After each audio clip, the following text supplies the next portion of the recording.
Olá, turma, tudo bem?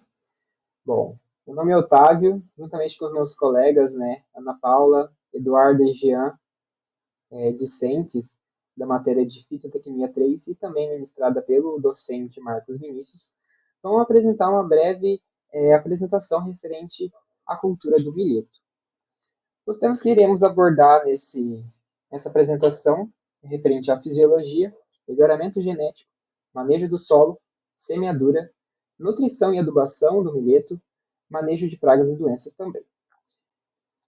Bom, para início de conversa, referente à fisiologia do milheto e abordando também referente à fenologia, devemos caracterizar três períodos bem definidos, né, que essa cultura tem.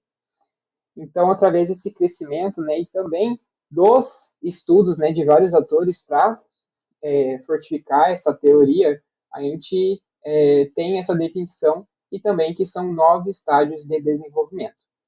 Então, na figura a seguir que eu vou mostrar, a gente consegue ver aí os números 1, 2 e 3, classificando esses estágios de desenvolvimento.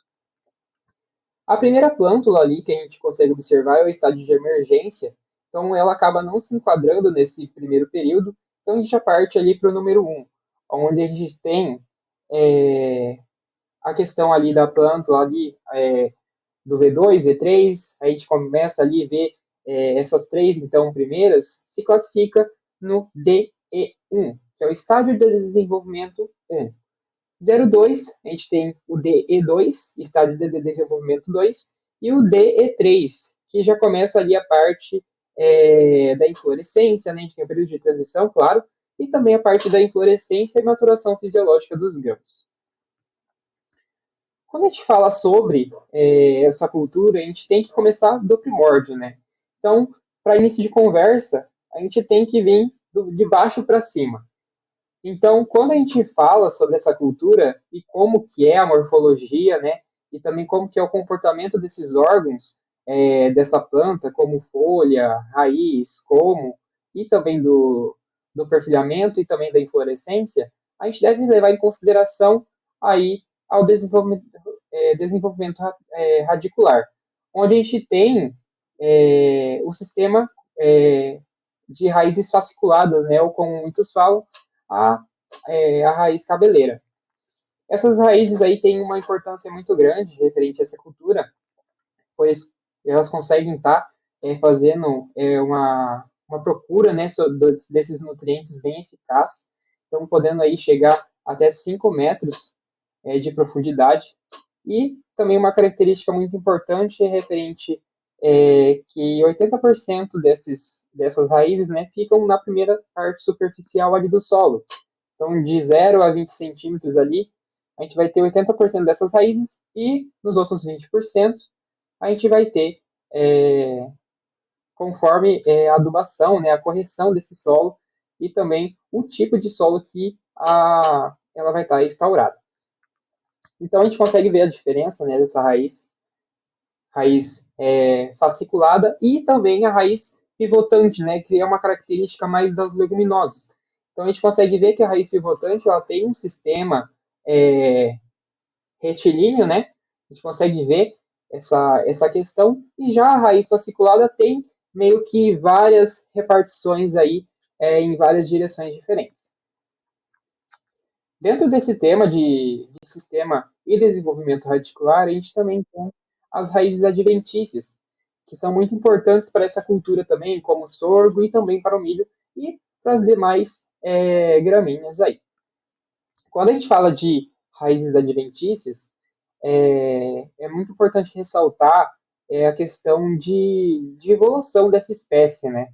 Então, quando a gente fala sobre isso, por que que ela começou, né? Da onde que ela veio? Por que que essa planta adquiriu essa característica? Então, acredita-se, né, que por conta do seu formato retilíneo, né, e também por conta de não ter uma sustentação muito forte, essa planta desenvolveu, né, essa questão de sustentação. Então, denominamos raízes adventícias. Claro, ela se origina ali da parte do como, né, mais perto do solo e começa aí seu desenvolvimento. E também ela consegue estar fazendo absorção de nutrientes, porém não é o seu foco principal. Quando a gente fala de perfilhamento, a gente tem características, né, de várias gramíneas, aí, principalmente as gramíneas forrageiras e pastos, né, capins, e a gente também tem essa característica bem forte no milheto. Então a gente tem aqui um exemplo, né, de como se desenvolve esses perfilhamentos e como que funciona, né? Então a gente trouxe aqui essa imagem onde a gente consegue observar o nó, o entrenó, né, que é essa parte do colmo, a gema axial, da onde se origina essas, esses perfilhos, a questão da bainha e também a lâmina foliar. Também complementando, temos essa questão mais aproximada aqui para a gente entender como que funciona. Então, a gente tem o desenvolvimento do perfil, né, ele pode ser tanto síncrono, que seria na fase normal, né, do desenvolvimento do broto principal e tudo mais, e também ele pode ser considerado atrasado, certo? Então, a gente tem aqui duas imagens aqui para exemplificar referente a essa questão do perfilhamento e como é que funciona. Então, aqui nessa primeira imagem, a gente tem demonstrando, né, onde fica cada parte, conforme eu mostrei anteriormente. Então, a gente tem a gema axilar, o nó, o entrenó, e a gente parte aqui para a questão mais importante que tem é, uma folha aqui que eu já trouxe, né, para explicar referente a isso. Então, a gente tem a questão da bainha aqui, onde ela envolve o colmo, certo? Então, essa baía vai envolver o como, e a partir disso, a gente tem a emergência de novos perfilhamentos. Com isso, a gente tem a lígua, que é essa parte ali onde está demonstrada, e também a lâmina foliar.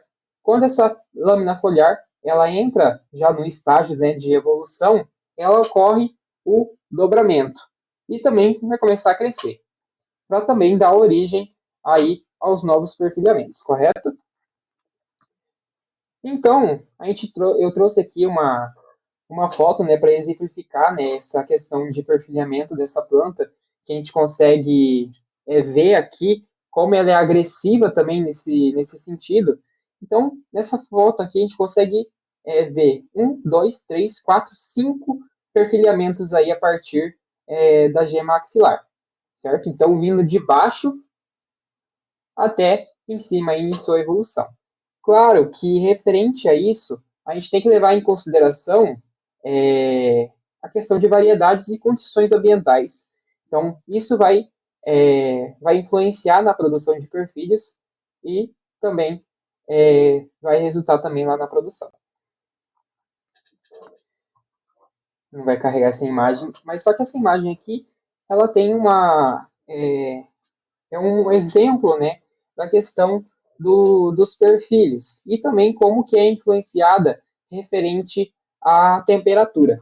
Então, esse aqui era uma tabelinha onde demonstrava a numeração de perfis e um estudo referente a graus Celsius, certo? Então, a gente tinha um ambiente controlado, então tinha 25, 27, 30 graus Celsius, aí uma média, claro, e também a questão de número de perfis. Então, a partir disso, a gente conseguiu observar qual que é a temperatura ela emitia mais perfis.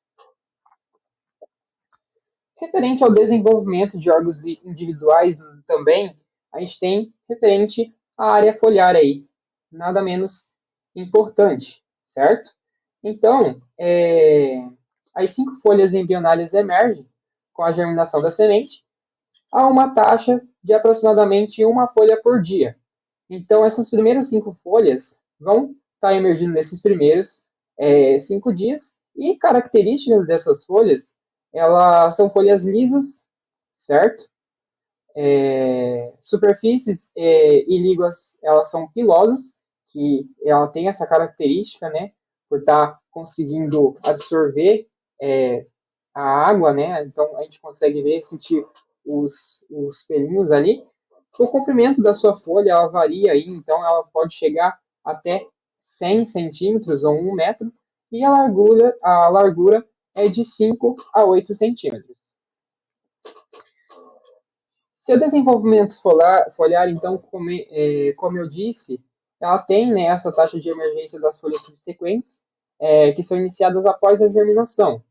E a gente aí consegue estar vendo é, um alcance, né, de taxa média de 0,40 e 0,45 de folhas por dia até o final da emergência foliar. Então, a gente consegue ter como isso, que é um sistema de acréscimo, né? Referente a isso também, a taxa de emergência, o número final de folhas, elas variam entre as variedades escolhidas pelo produtor. Então, a gente tem variedades precoces, geralmente tendo menor número de folhas, e mais rápida essa taxa de emergência foliar, como ao contrário. Referente à alongação do colmo, a alongação desses internódios, né, como eu demonstrei anteriormente naquela imagem, a gente tem o nó e o internó.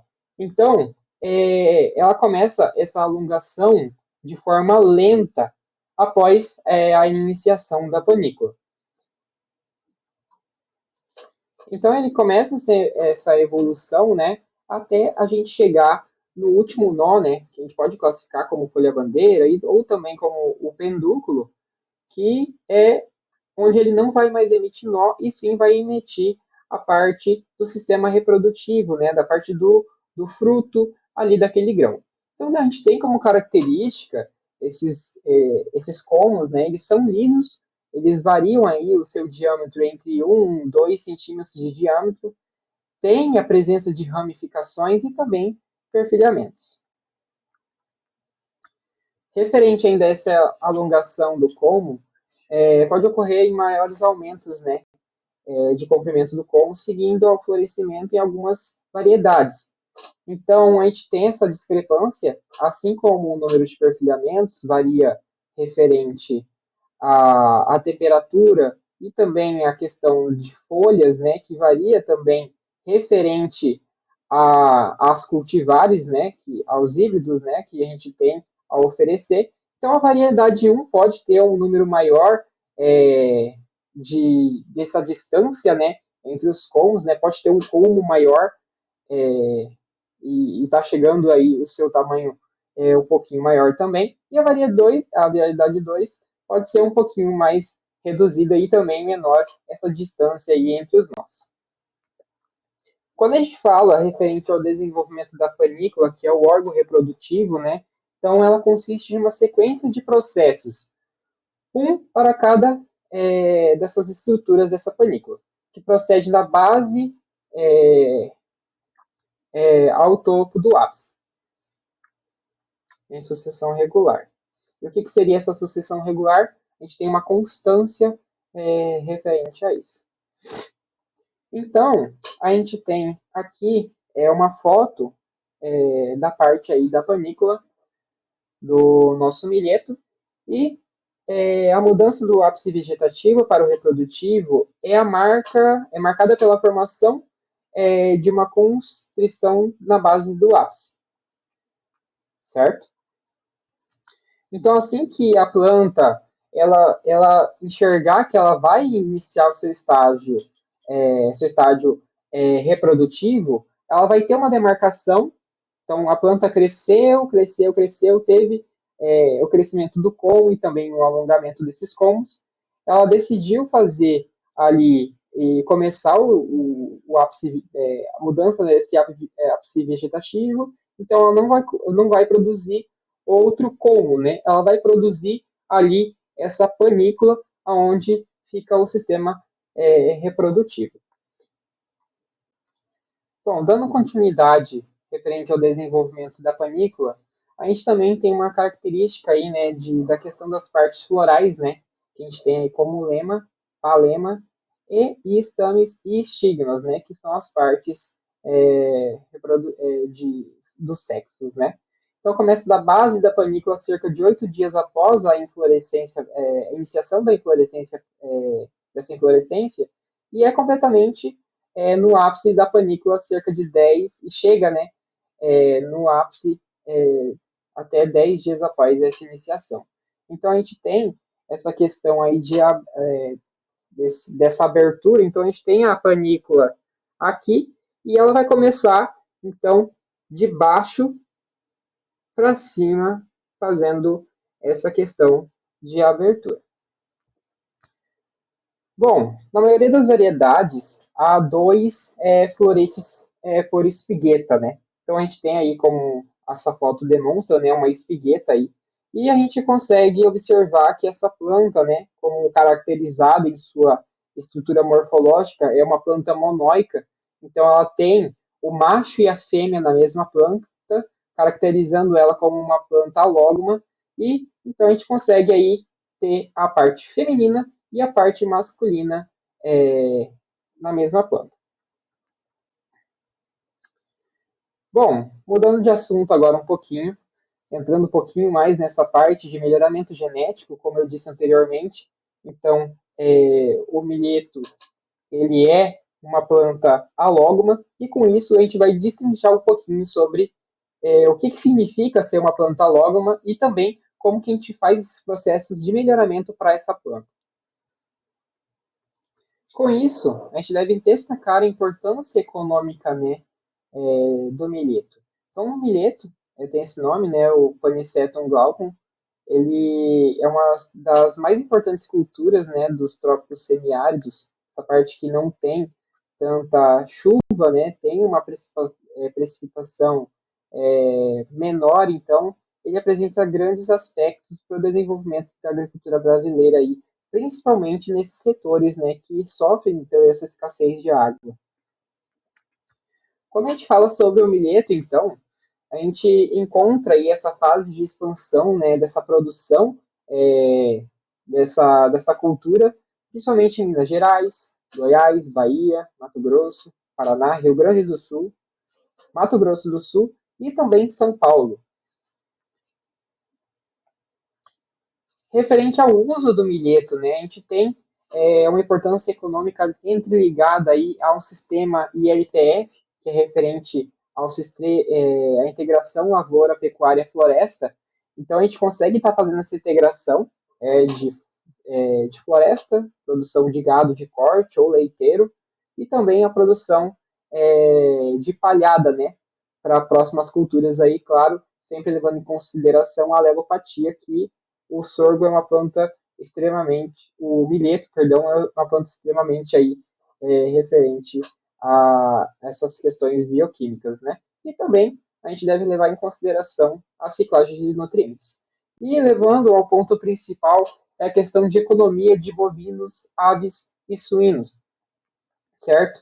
Produção de sorgo, de milheto, é muito importante quando a gente leva em consideração aí essa questão de produção de ração.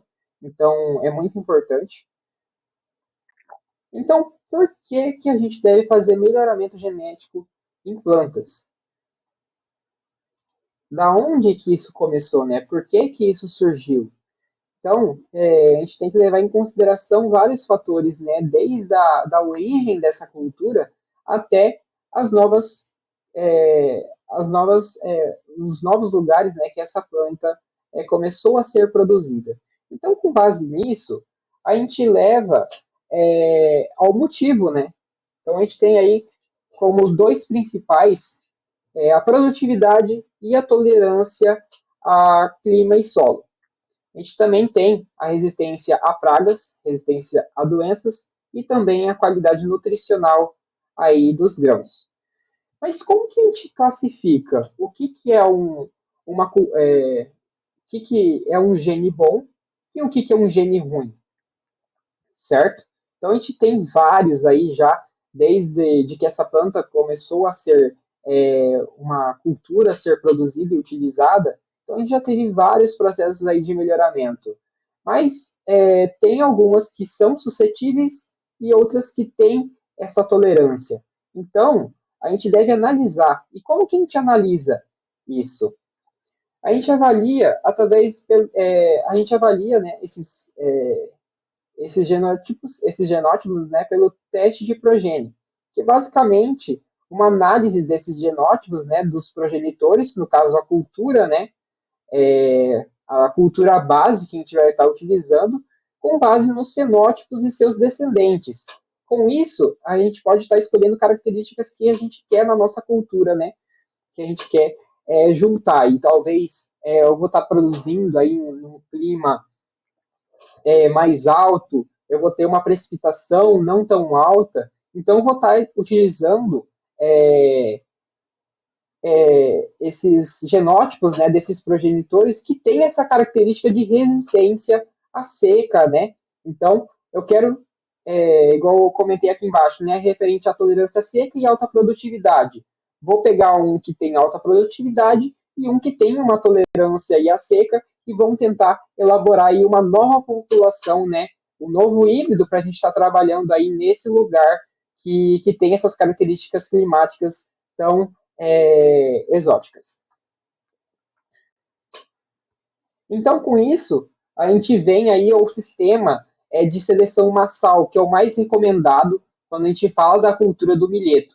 Então, a seleção massal é um método simples e direto, onde a gente vai pegar os melhores indivíduos de uma população, então eles são selecionados a dedos, principalmente com características fenotípicas, né, que são essas características que a gente consegue observar na cultura, então ela tem um porte robusto aí, ela conseguiu se manter aí no estresse hídrico, ela tem uma produção boa, né, tem a sua inflorescência, ela é grande, né, e também o tamanho dos seus grãos, então a gente vai estar utilizando nessas características aí mais desejáveis. Então essas sementes vão ser recolhidas, misturadas para formar uma nova geração, certo?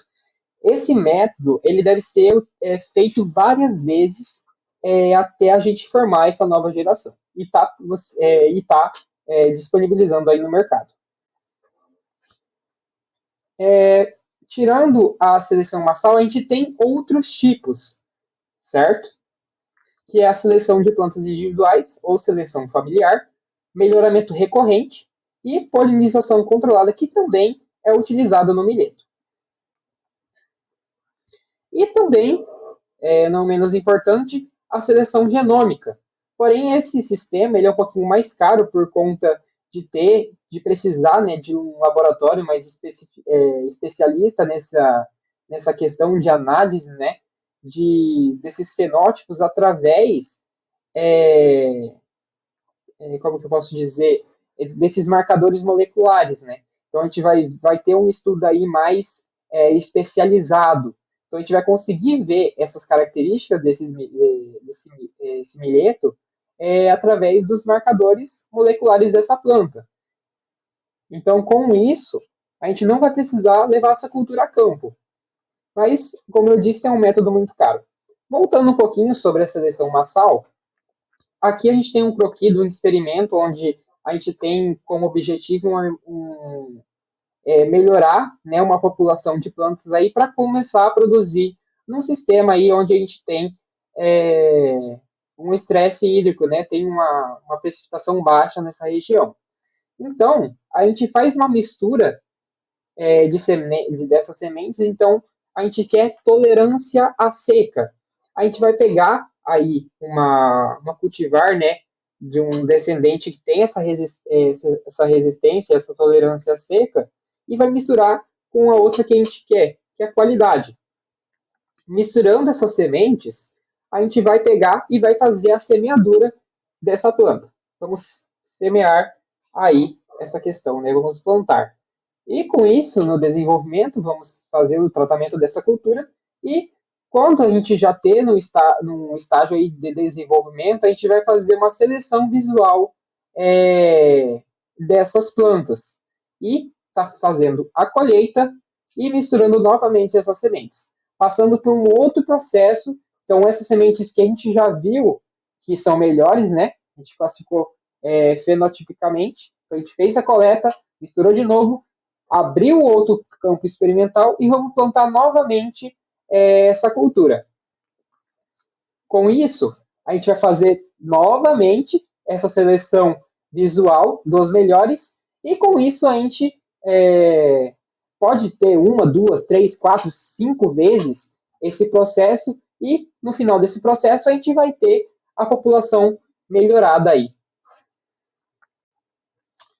Então, uma linha de raciocínio típica de um melhoramento genético eu trouxe aqui como tópicos, né? Então, um tópico 1, um programa típico de melhoramento pode começar com a coleta de germoplasma. O que seria esse germoplasma? É a coleta, né, dessa cultura, né, em bancos de semente, onde a gente vai aumentar a sua variabilidade genética. 2, segue-se a hibridação para criar novos híbridos, né, com características desejáveis, como alto rendimento e resistência a doenças ou resistência à seca. 3, a seleção massal e o melhoramento recorrente, eles são os mais utilizados, né, para melhorar progressivamente a população. E, finalmente, a gente vai aí para a parte final, né, que é a polinização controlada e o teste de progênie, que ajudam a identificar e selecionar as melhores plantas para o cultivo comercial. Falando um pouco sobre o manejo de solo para a cultura do milheto, então é necessário fazer um preparo adequado, pois é muito fundamental para essa cultura porque permite a incorporação dos nutrientes e também melhora na estrutura e na aeração do solo, o que favorece ali para o seu desenvolvimento radicular e a absorção de água e nutrientes. Uma boa preparação também acaba facilitando na semeadura e na emergência uniforme ali das plantas, o que vai acabar aumentando a produtividade da cultura também. A seleção do manejo é um fator muito fundamental ali para a obtenção das altas produtividades e também se obter as condições favoráveis ali para o crescimento e estabelecimento da cultura. Em razão a isso, é necessário buscar um sistema que não mobilize tanto o solo e minimize também as suas alterações físicas. E também não cause tanto impacto sobre as taxas de escoamento de água no solo. As técnicas de manejo do solo elas podem ser agrupadas em duas classes conforme seu grau de impacto que vai ocasionar ali no solo. Então, elas podem ser do sistema convencional ou manejo conservacionista. No sistema convencional, é a combinação de uma aração e duas gradagens, que são feitas com finalidade ali de criar condições favoráveis para o crescimento da cultura.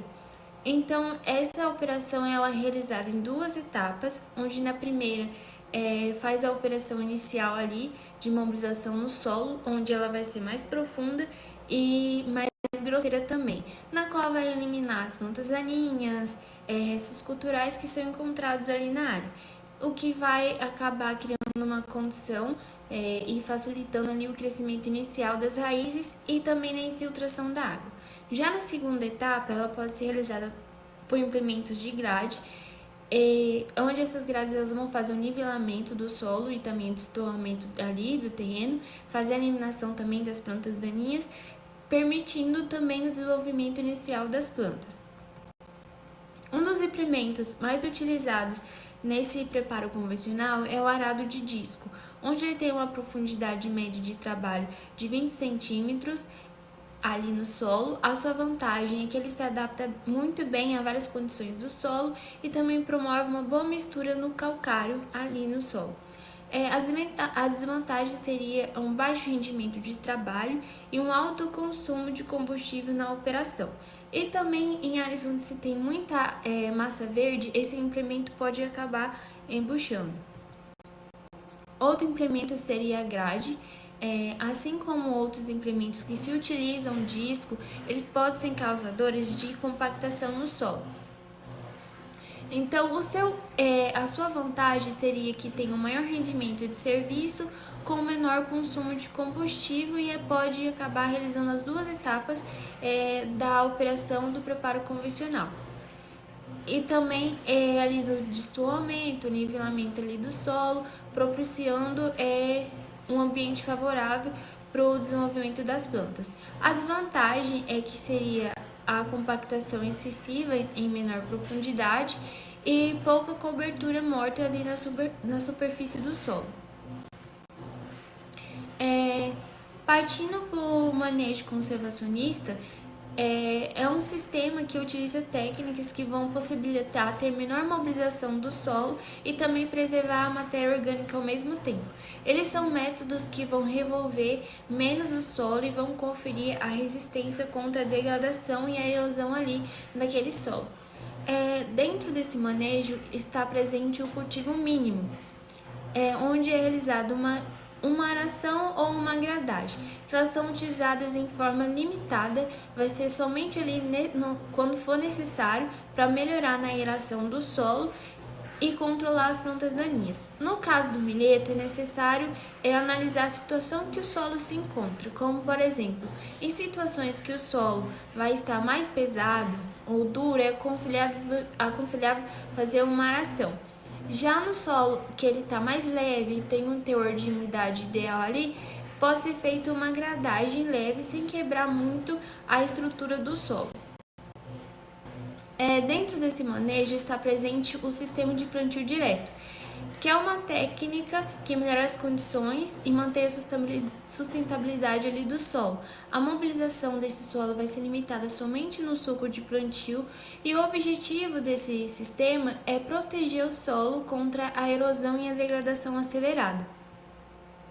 Então, as suas vantagens é que aumenta a infiltração de água, tem também a redução do custo de combustível ali, tem um uso eficiente na cobertura vegetal. A desvantagem é que requer maior conhecimento técnico sobre esse manejo e a possibilidade também de uma compactação superficial ao longo do prazo, devido ao tráfego intenso das máquinas. Falando um pouco agora sobre a semeadura, a época de semeadura está em função da finalidade do uso da cultura. Então, por exemplo, em um sistema de plantio direto, a semeadura ela pode ser realizada na safrinha, pós a colheita da principal cultura, ou seja, da soja. Outra opção seria também realizar o plantio para cobertura de solo, onde vai compreender no período de agosto a setembro, antes da semeadura da principal cultura, que também seria a soja ou o milho. É importante também salientar que plantios efetuados mais cedo vão produzir mais massas e grão, já os plantios que são tardios produzem menos massas e grão. Existem dois métodos de semeadura para o milheto, sendo a semeadura lanço e a semeadura sulco. O plantio a lanço ele pode ser feito tanto em áreas onde já se tem uma cultura instalada ou em áreas que não possuem cultura. Essa semeadura pode ser realizada por meio de avião ou por meio do distribuidor de calcário. Em áreas onde já se possui uma cultura plantada, pode ser realizada a semeadura onde essa cultura já tem a sua maturidade fisiológica ou está perto da colheita. Já em áreas que não tem nenhuma cultura instalada ali em cima, a semeadura pode ser feita normalmente com o distribuidor de calcário e utilizar uma grade leve só para aderir a semente ali no solo para induzir a sua germinação. Já na semeadura sulco, ela é utilizada na produção de forrageiras, grãos e sementes e também pode ser utilizada para plantar com consórcio, com capim, para fazer a integração lavoura e pecuária. Já a densidade e o espaçamento e a quantidade da semeadura ela vai depender da finalidade do plantio dessa cultura. Como, por exemplo, ali na produção de grãos vai ser necessário de 8 a 12 sementes em um espaçamento de 40 centímetros, totalizando uma densidade de semeadura ali de 150 mil plantas por hectare. E por fim, chegando na profundidade, a profundidade do plantio ele é um fator muito importante para a cultura do milheto. Isso porque as suas sementes elas são muito pequenas, então quando ela é semeada em sulco, ela deve ser considerada também o tipo de solo. Como por exemplo, em solos arenosos, essa semente ela deve ser colocada um pouco mais profunda para poder manter o contato com a umidade. Já em solos que são mais argilosos, o plantio ele deve ser em menor profundidade, isso porque a umidade ali nesse tipo de solo está mais superficial. E chegando no fim, o milheto ele pode ser semeado em profundidades que vão variar ali de 2 centímetros a 4 centímetros. Bom, então falando um pouco, né, sobre a nutrição e a adubação do milheto, né? Então, assim, o milheto, ele é uma cultura bastante utilizada aí como safrinha, né? E por ser uma cultura bastante resistente, então ela é bastante adaptável, né, a solos ácidos, por exemplo, né, e tem uma exigência menor de nutrientes, né, então acaba colaborando para ser utilizado ali como safrinha. O seu sistema radicular é bastante profundo, né, atingindo profundidades aí até de 2 metros, então isso acaba colaborando, né, ela tem uma melhor responsividade ali na questão de coleta de água. Porém, só que o milheto, ele também tem resposta na hora que você aduba ele, né? Então tem uma resposta bem considerável, né? Então, dependendo da ocasião, da finalidade do que você quer produzir aquele milheto, se é para silagem, produção de grão, você pode estar fazendo adubação, né? Ou se você vai utilizar como safra também, nada impede, né? Só não é muito utilizado e nem recomendado, assim. E também essa questão da nutrição, a questão da adubação, depende bastante também da variedade que você está utilizando, né? Qual que é o tipo de variedade que você está utilizando, qual que é o potencial máximo dessa planta de produzir, para você planejar a sua adubação ali. Então, qual que é o passo assim essencial, né, para iniciar, né, um projeto de adubação, um projeto de nutrição ali da planta do milheto? Então, o primeiro passo é entender o que que a gente tem no nosso solo, né? O que que tem de nutriente no nosso solo, para depois conseguir fazer essa recomendação de adubação. Então, a gente faz o diagnóstico ali do solo, né, através de amostragens, coletas de solo, né? Então, basicamente, a gente pega a nossa área ali, como está apresentado aqui na imagem, e a gente divide ela em glebas. Glebas é sempre bom lembrar que tem que ser homogêneas, né? Então, você vai analisar ali, por exemplo, a textura do solo, né? Então, visualmente ali você olha, vê se o solo é mais escuro, por exemplo, a coloração. Você pega para sentir ali a textura do solo, você identifica se é mais arenoso, se é mais argiloso, e com isso você tenta separar as glebas meio que homogêneas, né? Então, dentro de cada gleba dessa aqui, a gente pode ver um, dois, três. A gente faz de 10 a 15 amostras ali. Essas amostras, esses pontos de coleta aqui, faz um ponto aqui, outro aqui, outro aqui, é considerados amostras simples, né? A partir daí, a gente junta todas elas ali num balde, mistura, e aí a gente tem uma amostra composta. Os tipos de material, né? Para fazer a amostragem, né? Que a gente tem o estrado, pode ser feito com pá também, enxadão. E coloca aqui no balde limpo, né? É importante destacar que tem que ser limpo. E faz essa mistura, tem análise, a amostra composta e manda para o laboratório. Então aqui, a partir daqui, a gente tem análise laboratorial. Então a gente vai pegar ali uma tabela onde é que a gente tem todos as quantificação dos nutrientes que a gente tem ali no solo. E a partir daí a gente consegue fazer um contraste do que a cultura exige, né, a exigência da cultura, a necessidade da cultura, com o que a gente tem no solo. E a partir daí a gente consegue recomendar uma adubação para o milheto.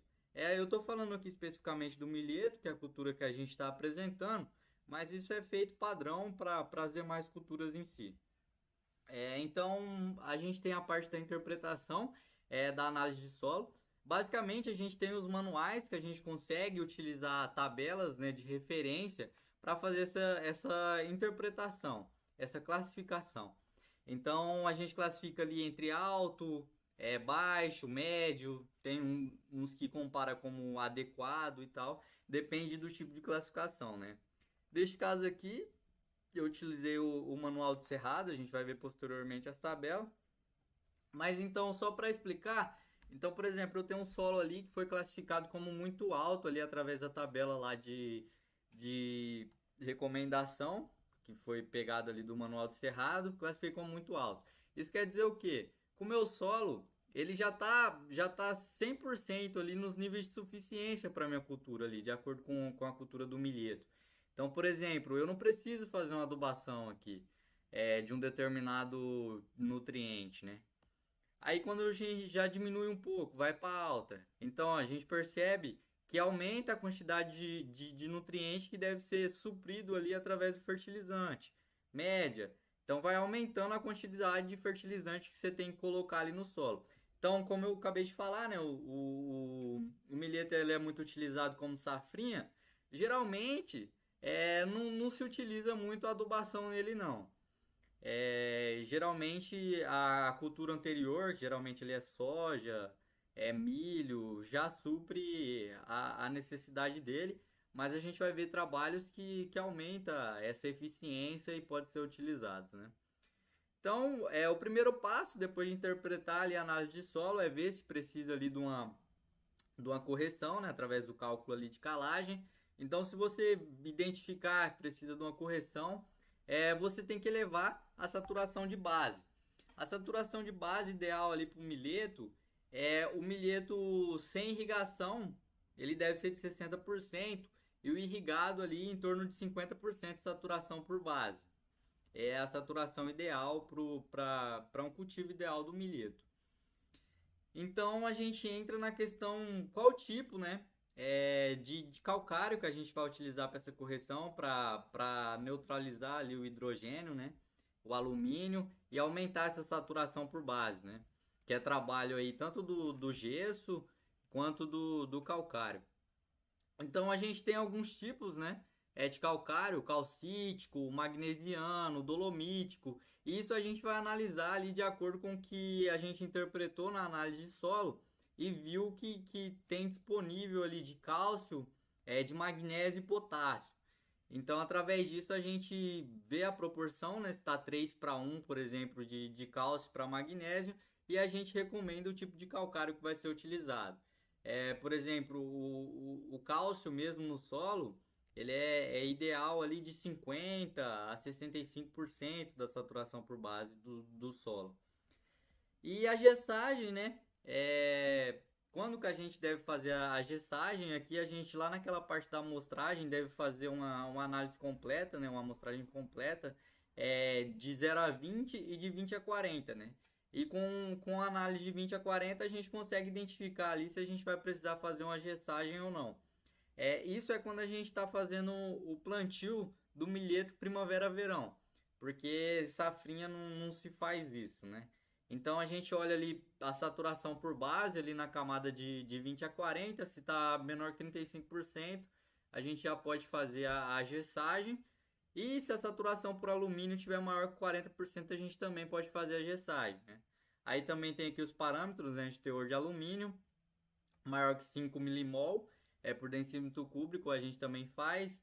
E do cálcio, né, menor que 4 milimol por decímetro cúbico. Qualquer um desses fatores aqui que não tiver compatível, né, já se pode fazer a gessagem. E essa correção é importante porque é a partir daqui que a gente determina a disponibilidade dos nutrientes, né? Então a gente olha, por exemplo, o gráfico de disponibilidade ali de nutrientes, eu não coloquei aqui, mas a maioria dos nutrientes está disponível ali entre um pH de 6 a um pH de 6,5, né? Então com a calagem a gente consegue elevar esse pH se o solo estiver muito ácido e fazer a liberação desses nutrientes, né? E a questão da gessagem, a gente sabe que não faz a questão da correção do pH, mas ela acaba ajudando ali a elevar a saturação por base em profundidade e também reduz o alumínio tóxico ali, que, por exemplo, poderia atrapalhar no desenvolvimento das raízes ali do milheto, o que seria uma desvantagem, já que a vantagem dele de ser produzido, né, é que ele é bastante resistente a essa questão de seca por ter um sistema radicular bastante profundo e se tivesse alumínio, bastante alumínio no solo ali, já diminuiria esse potencial dele. Bom, então entrando nessa parte de necessidade da cultura, né? Então o milheto, a gente precisa avaliar qual que é a expectativa de produtividade que a gente quer, quantos que a gente quer produzir, né? A questão de toneladas por hectare. E também ver se a nossa variedade tem esse potencial e a finalidade, né? Então a gente quer produzir grão, a gente quer fazer uma produção de milheto ali para a questão da cobertura, para fazer forragem ou silagem.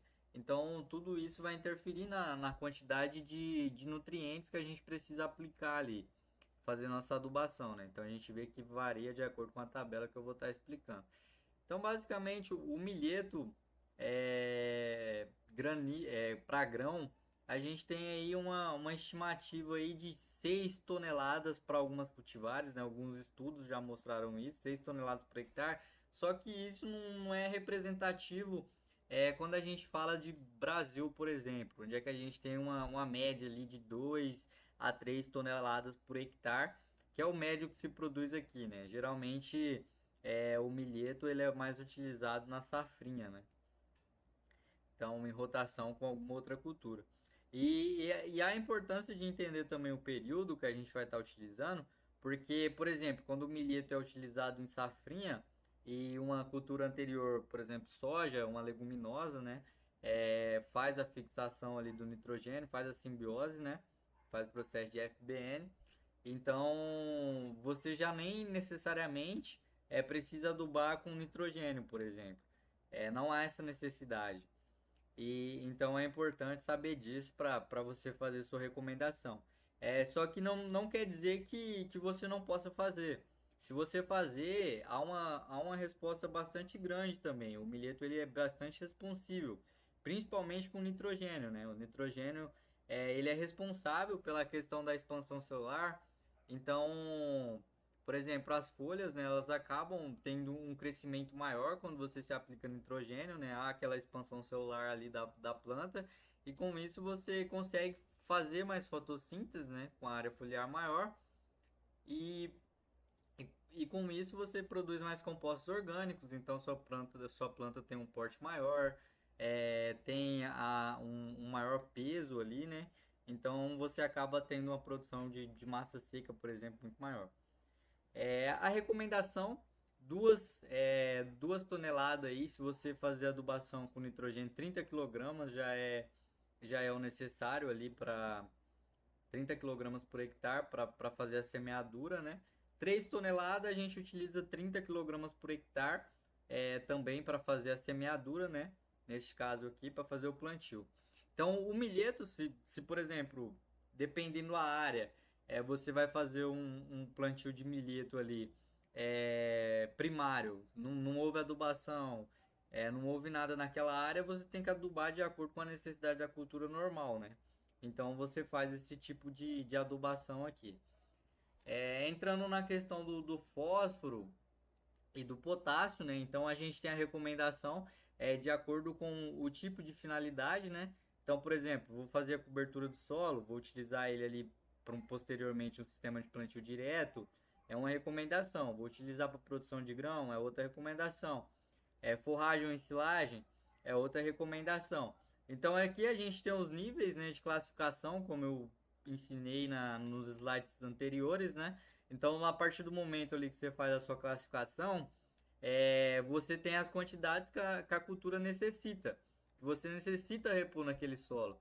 Então, por exemplo, vamos considerar que esteja tudo médio no solo que foi feita a análise ali. Então, por exemplo, você não precisa, quando a finalidade é cobertura de solo, aplicar o fósforo. Quando é produção de grãos, você tem que aplicar de 30 a 50 quilogramas por hectare, de acordo com a sua expectativa de produtividade, né? Então, falando ali de 2 a 3 toneladas. E aqui a gente tem a questão da ensilagem, né? Então, precisando de 40 a 60 quilogramas por hectare. E o potássio médio aqui, não precisa aplicação de potássio também, só o residual de outra cultura já serviria. É a questão do 40 a 60 quilogramas aqui para produção de grãos e de 40 a 70 quilogramas para produção de silagem, né? E a aplicação de cobertura geralmente é só o nitrogênio mesmo, que é feito em cobertura, né? Então não vai o potássio, por exemplo. Isso aqui você a partir do momento que a planta começa a perfilhar, você faz a aplicação desse nitrogênio aqui, falando do milheto em si. Então aqui a gente tem a adubação, né, a questão da adubação para os micronutrientes. os micronutrientes acabam, meio que os produtores acabam deixando de lado, né? E quando a gente fala para ter uma expectativa de produção bastante grande, eles não podem ser deixados de lado, principalmente se considerar o zinco, né? O zinco, ele é um micronutriente bastante importante para as gramíneas em geral, e para o milheto não seria diferente, né? Basicamente, ele está associado aí à questão, por exemplo, do crescimento da planta. Então, se você tem uma deficiência de zinco, os seus internódios da sua planta acabam ficando muito menor do que eles poderiam ser. E isso acaba reduzindo ali o tamanho da planta e tudo mais, acaba interferindo, né? Então a gente tem alguns outros aí, como o manganês, o cobre, o ferro, o molibdênio, o boro. Então o molibdênio é ligado à questão do nitrogênio, né? Acaba interferindo na redução ali do nitrogênio para ficar disponível para a planta. O ferro também interfere no nitrogênio, o boro na questão da formação do tubo polínico e tudo mais da planta, do milheto, né? Então acaba sendo bastante importante, e a recomendação é feito também para o milheto, que eu vou estar passando as quantidades aí, se caso houver uma deficiência, né? Então aqui a gente tem a tabela, né? As classificação entre baixo, médio, alto, e se tiver baixo, a recomendação é essa aqui, ó, de 6 kg de manganês por hectare, 2 kg de boro por hectare, cobre 2 kg por hectare de cobre, né? E 6 kg por hectare de zinco, né? Zinco e manganês acabam sendo bastante exigido. E aqui basicamente é só para fazer a classificação, né? De acordo com o que tem no solo ali, você faz a classificação entre baixo e médio e utiliza isso aqui. Se a sua classificação der média, você acaba utilizando aqui 25% dessa dosagem para fazer a aplicação. 25% desse valor aqui, no caso do milheto, se o seu solo for classificado como médio, né? E se for classificado como alto, não há necessidade de aplicação de micronutrientes. Então aqui a gente tem a recomendação, né, de alguns tipos de fertilizantes recomendado para essa questão de aplicar os micronutrientes ali no solo.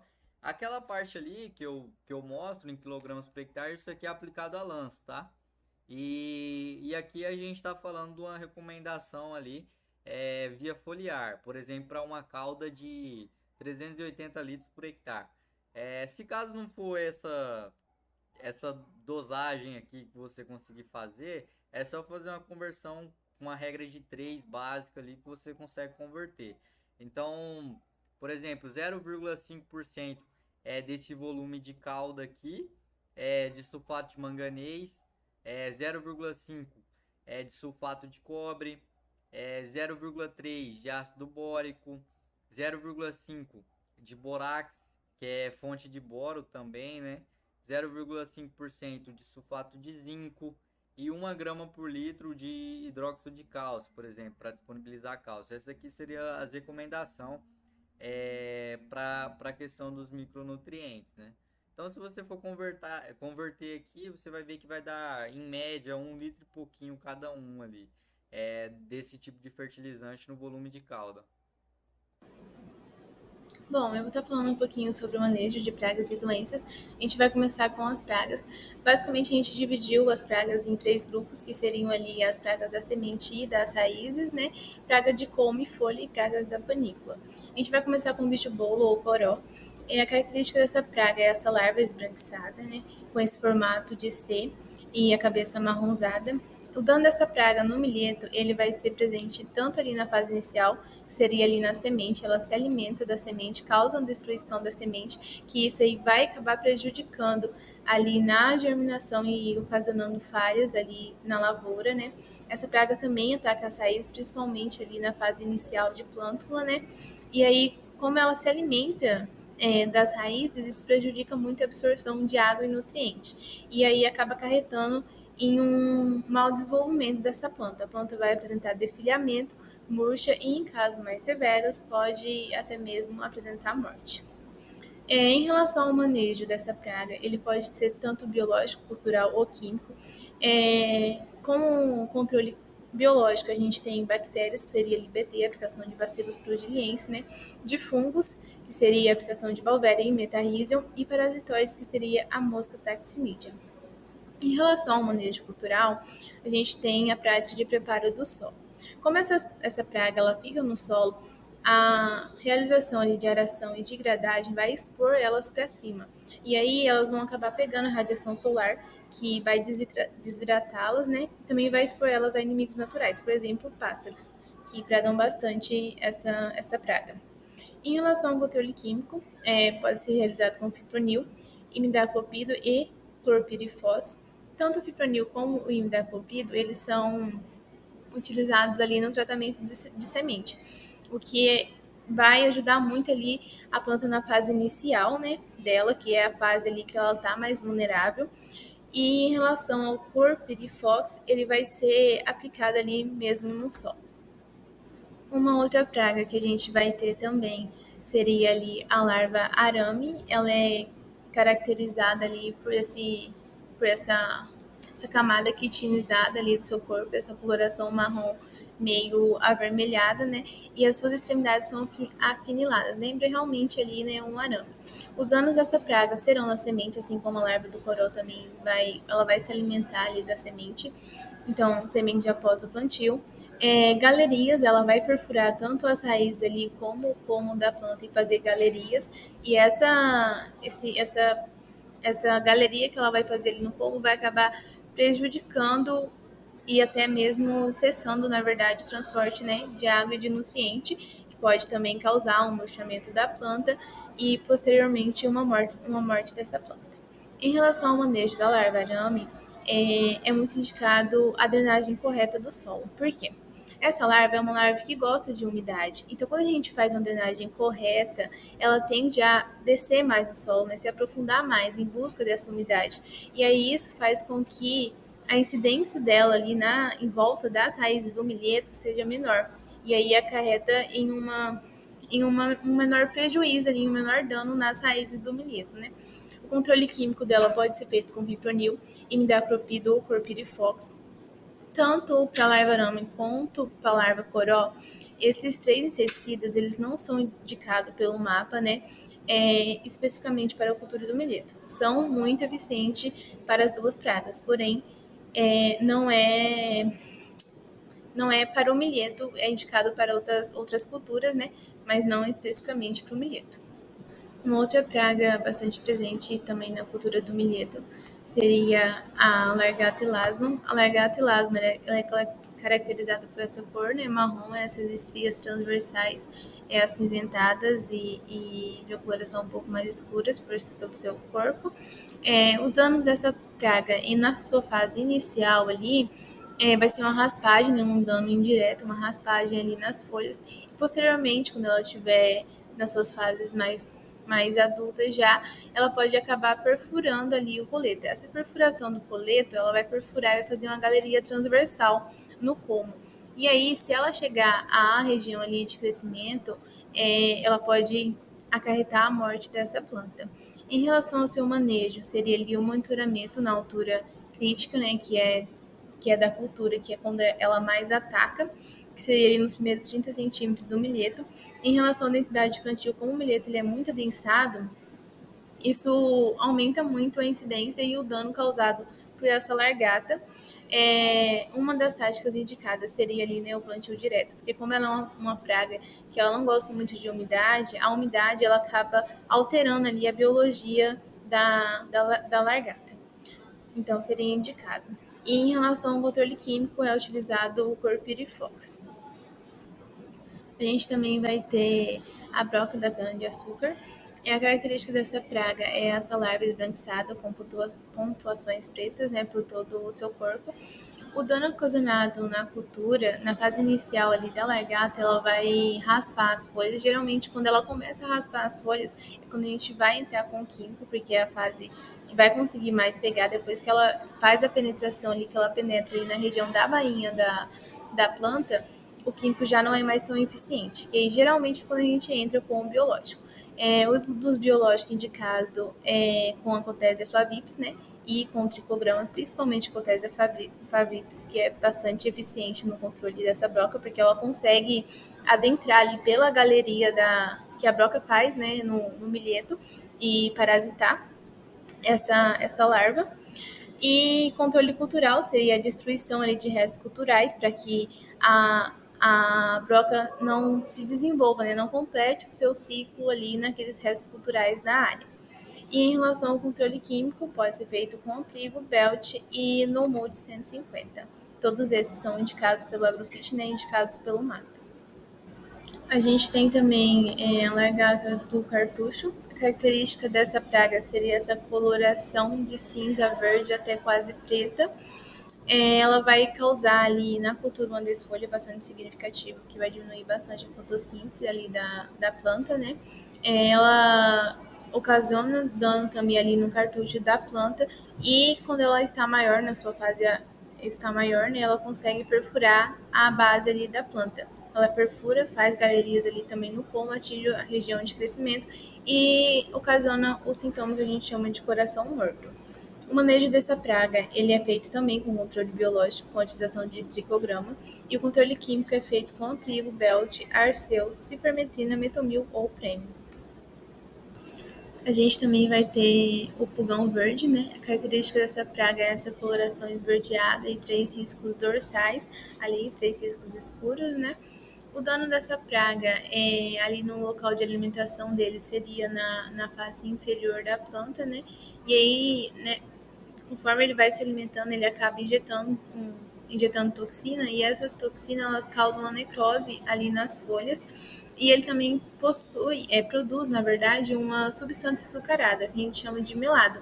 E essa substância açucarada faz com que os fungos, né, o complexo da fumagina acaba vindo, né, e contaminando essa planta e aí a fumagina acaba diminuindo a fotossíntese ali do milheto. Em relação ao manejo, a gente tem o controle biológico com crisopídeos, né, um controle natural, tem bastante eficiência, né? E em relação ao controle químico, a gente tem a aplicação de squat e de comissário. Temos também como praga dessa cultura os percevejos, tanto o percevejo Nesaria viridula e o Piosodorus. Os danos dessa praga seria ali em grãos mal formados por conta da alimentação dele, da inserção ali do estilete. Esses grãos apresentam essa característica de grãos mal formados, de grãos manchados por conta da enzima, né, que eles acabam liberando nessa alimentação, e ele pode ser vetor de doença, principalmente da aflotoxina. Essa doença ela é causada pelo fungo aspergillus, né, e ela apresenta risco tanto à saúde humana quanto à saúde animal. E aí o percevejo ele pode ser um vetor dessa doença. Em relação ao manejo dos percevejos, seria ali o controle biológico feito com parasitoides de ovos, porém, é comprovado que esse controle biológico ele seria de uma eficiência moderada, não teria uma alta eficiência, né? E em relação ao controle químico, pode ser realizado com Curbix. Os percevejos eles já vão se caracterizar ali como pragas da panícula. Como pragas da panícula, a gente também vai ter ali a largata da espiga, né? E a Spodoptera também é característica como praga da panícula, de folha de pomo também, mas praga e panícula também. Em relação à largata da espiga, a característica dela vai ser essa coloração mais esverdeada e essas listras, né, longitudinais em seu corpo. Ela vai atacar ali a espiga, principalmente ali na fase de formação dos grãos. Isso aí vai praticamente praticamente não, né, forma uma porta de entrada para a contaminação de fungos e o que pode acarretar em várias doenças que acabam entrando, né, por esses anos ocasionadas por pragas. Em relação ao manejo dessa praga, seria ali o controle biológico com tesourinha e tricograma, principalmente com tesourinha, perdão, que é bastante comprovado, né, a sua eficiência. E em relação ao controle químico, seria ali a aplicação de amplia. Vou falar um pouquinho sobre o manejo das doenças. A primeira doença que a gente tem é a ergote. A ergote é ocasionada pelo fungo Claviceps fusiformis. Os sintomas dela basicamente seria ali a exudação de uma substância açucarada. Essa substância ela possui conídeos e esporas do fungo, né? Ela é uma doença que tem como sua característica infectar ali ovários não fertilizados. Então, ela não vai em ovários que já estão polinizados, né? Apenas em ovários não fertilizados. Então, o seu controle ali seria em relação a você ter uma seleção de variedades que sejam adaptadas a áreas ali, né? A região que você está implantando a cultura e também variedades que sejam boas produtoras de pólen. E em relação ao planejamento de plantio, como esse fungo, esse patógeno, ele gosta de temperaturas mais amenas, o planejamento do plantio teria que ser de uma forma que quando chegasse ao florescimento ali do milheto, não tivesse em temperaturas amenas, porque se tiver em temperaturas baixas, isso vai acabar favorecendo ainda mais o patógeno. Uma outra doença bastante presente ali na cultura do milheto é o mildio. O mildio ele é ocasionado ali pelo fungo Sclerosporas graminícola, né? Os seus sintomas ali é a necrose na folha, né? Tem essa característica de folha clorótica e amarelada também. Produção de esporângio, que é essa estrutura que a gente vê em cima da folha, essa estrutura branquinha ali seria os esporângios do fungo. Infecção de plântula, quando essa doença acaba infectando ali a planta na fase de plântula ali, ela pode acabar ocasionando a morte, né, em até 30 dias, e ocasiona muito também deformação de fluorescência, ou seja, as flores dela ali, da planta, da inflorescência, né, ela fica com um aspecto de folhas, de pequenas folhas.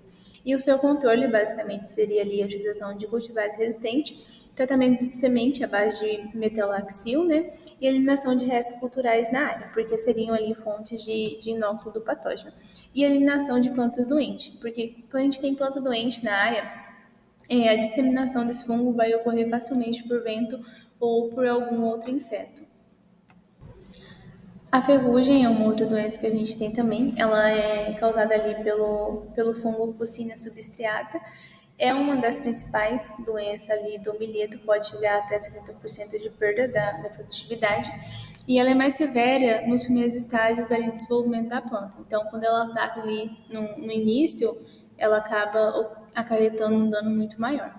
Os seus sintomas seriam ali manchas vermelhas, inicialmente, né, por toda a folha ali, desenvolvimento de pústula. Depois dessas manchas, essas manchas elas vão evoluir para umas pústulas. Dentro dessas pústulas são produzidos ureginiósporos, que seria ali a estrutura de disseminação do fungo. E aí, posteriormente, ocorre o rompimento da epiderme. Esse rompimento da epiderme seria o rompimento mesmo ali dessa epiderme que fica em cima desses ureginiósporos. Daí ele abre, né, e são disseminados milhões de ureginiósporos pela área. E o seu controle, basicamente, seria constituído por cultivares resistentes, né, ao patógeno, plantio em época desfavorável ao fungo, né, que seria ali em baixa umidade, temperaturas mais quentes, evitar períodos chuvosos, né?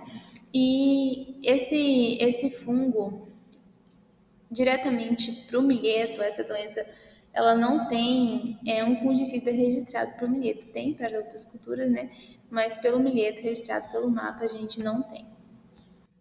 A gente tem também a mancha da piriculária, né, causada ali pelo fungo Piriculária agrícia. Pode ocasionar 50% de perdas de produtividade na cultura. Diferente da anterior, né, da ferrugem, ela também apresenta pontuações nas suas folhas inicialmente, nesses sintomas iniciais, porém, em relação à ferrugem, geralmente as primeiras folhas atacadas são folhas ali próximas ao solo e as pontuações são mais avermelhadas. Da periculada já é uma pontuação mais amarronzada, que posteriormente elas vão se desenvolver, né, e vão acabar se desenvolvendo em uma mancha circular mesmo ali, com essa bordadura marrom e halo amarelo em volta. E aí, com o desenvolvimento dessas lesões, vai ocasionar ali necrose, né, nas folhas, que vai prejudicar ali na fotossíntese. E ela também pode atacar tanto a folha como colme e panícula também.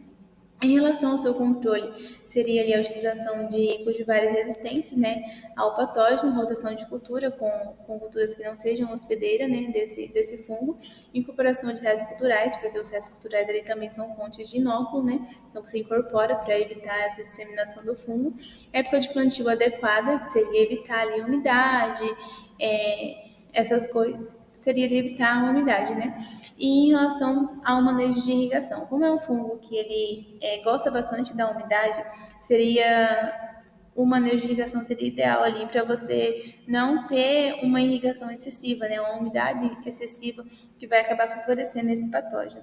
E a utilização de sementes tratadas e sadias para evitar ali a introdução desse fungo logo ali no início já da desenvolvimento da cultura. A gente também teria o carvão, né? Ocasionado ali pelo fungo Myxomycetes penicillaria. Perdão. Essa perda ela pode chegar de 20 a 30% ali no desenvolvimento da cultura, né, na sua perda de produtividade. Basicamente, os seus sintomas ali iniciais, esse fungo começa a infecção dele pelo estigma. Então, ele produz uma estrutura chamada SORI. Nessa estrutura são produzidas esporos do fungo dentro dela e ele é de forma individual a flor. Então, tipo assim, por exemplo, cada flor vai ter uma estrutura só, que seria essas pontuaçõezinhas, né, escuras aí na panícula. E aí, na colheita, a película que envolve essa estrutura, que é cheia de esporos, né, ela é facilmente rompida. E aí é liberado milhões de teleósporos na área, que seria ali a estrutura de disseminação do fungo. O controle dessa doença é basicamente feito ali com cultivares resistentes, né, o principal e mais indicado. Outra doença que a gente tem é a podridão seca do colmo. Ela é ocasionada pelo fungo Macrophominia facialina, né? Diferente das outras doenças, dos outros patógenos, né? Esse aí, ele gosta de clima quente e déficit hídrico. Então, vale ressaltar a importância aí do monitoramento da área, né? Da nossa área, para a gente saber qual é o patógeno ali que está ocasionando as doenças, né? Em relação aos seus sintomas, das plantas adultas é mais evidente os sintomas dessa doença. Basicamente, ocorre a perda de turgescência ali das folhas, principalmente da folha bandeira. Há uma grande redução na produtividade ali do milheto. E há uma desintegração também do tecido do colmo. Ou seja, o tecido do colmo ele se desintegra mesmo, né? E dentro dele é produzido várias estruturas chamadas escleróticos. Essas estruturas são estruturas de sobrevivência do fungo, né? E elas são produzidas ali nesse interior. Como a gente pode ver na imagem, seriam esses pontinhos pretos. E ela também pode ocasionar o tombamento de planta, por conta dessa fraqueza estrutural ali das plantas, né? Acaba ocorrendo esse tombamento. O seu controle, basicamente, seria ali a utilização de cultivares resistentes ao patógeno, né? Manejo de cultura, principalmente ali em relação à aplicação de nitrogênio e potássio, porque é o que fortalece ali a parede celular e acaba dificultando a penetração desse fungo na planta, né? E também fortalece ali toda a sua estrutura e deixa um tecido mais robusto no milheto. E também se atentar bastante ao histórico da área. Como eu tinha mencionado, esses escleróticos que são produzidos, eles têm uma viabilidade de até 3 anos. Então, se você tem um histórico de área que você teve a incidência dessa doença, mesmo seja em outra cultura, se você entra com milheto, a sua planta vai ser infectada do mesmo jeito, porque a disseminação dele é de longa duração. Fora essas principais doenças mencionadas, a gente tem também aqui na cultura do milheto vírus e nematóide. Basicamente, o vírus de maior importância ali seria o MAISE, né? Ele apresenta ali sintoma de mosaico nas folhas e redução ali do seu crescimento. Ele é transmitido por afídeos, principalmente ali pelo pulgão, e o seu controle basicamente seria ali com cultivares resistentes, porque depois que o vírus adentra a área, você não controla mais, né? E as características desse vírus ali, né, seria essa disseminação por vários afídeos. A gente cita o pulgão porque é o principal, né, mas pode ser por outros também. E em relação aos nematóides, a gente teria dois principais, né, que seria o melodógeno e o pratilenchus. Os sintomas seriam galhas e necrose nas folhas, que são sintomas do melodógeno, e necrose nas raízes e mau desenvolvimento seriam ali os sintomas do pratilencho. Como o pratilencho ele é um nematóide endoparasita migratório, então ele anda ali, né, dentro da planta, principalmente ali nas raízes, e isso vai causando necrose, né, por toda a raiz, fica uma coloração negra mesmo ali. um sintoma de necrose mesmo, né, em toda a raiz. Em relação ao seu controle, é realizado com multivares resistentes, com rotação de culturas que não sejam hospedeiras desse patógeno, né, e nem favoreça ali o seu desenvolvimento, né. E em relação à aplicação de nematicida, os estudos trazem muito a relação de custo e benefício. Porque, assim, em relação ao milheto, não teria um custo e benefício bom para você entrar com nematicida. Então, tem nematicida registrado, né? A gente tem esse nematicida, porém, em relação ao custo e benefício, não seria tão indicado assim.